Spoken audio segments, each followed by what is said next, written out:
Alors c'est intéressant parce que sur le plan politique, je parlais tout à l'heure des punaises de lit, il va bientôt y avoir une proposition de loi de la part de Renaissance qui veut associer les groupes, je cite, de l'arc républicain, excluant la France insoumise et le RN sur les punaises de lit. Madame la présidente de l'Assemblée nationale.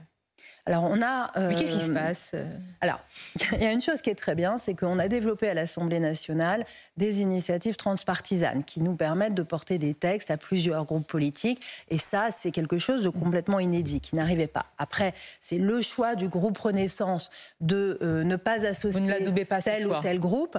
Moi, j'ai toujours pensé que sur les initiatives transpartisanes très larges sur des sujets comme ça, il ne fallait pas forcément arguer de ce fameux arc républicain. Les Français qui nous regardent ce matin, qui se disent sur les punaises de lit, n'ont pas de couleur politique. Il n'y a pas de proposition de droite et de gauche sur les punaises de lit. Elles n'ont pas de couleur politique. Bien.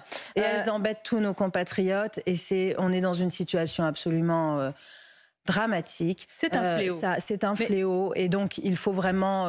le gouvernement est très mobilisé, mais il faut vraiment qu'on s'associe tous. Mais sans en faire trop, non? Est-ce que vous ne pensez pas, parce que là, on a bientôt l'impression qu'il va y avoir un conseil de défense de la punaise de lit, sans vouloir être ironique, c'est un fléau, c'est très désagréable, ça peut même être évidemment financièrement lourd, mais franchement, on a l'impression que ça devient le sujet central politique aujourd'hui. Alors, parce que c'est un sujet important, c'est un sujet de la vie quotidienne de nos compatriotes, et si les politiques ne s'intéressent pas au sujet de la vie quotidienne de nos concitoyens, à quoi servent-ils? Vous avez Mathilde Panot qui pointe la responsabilité de la Première ministre. Mais vous voyez, c'est ce que je vous exprimais il y a un instant, c'est-à-dire que dans cette question, elle est très agressive, on est vraiment dans une opposition de principe, et c'est dommage que sur des sujets comme ça, on n'arrive pas non plus avec ces oppositions-là à avoir un travail constructif et qu'on soit toujours sur de la confrontation. C'est intéressant parce que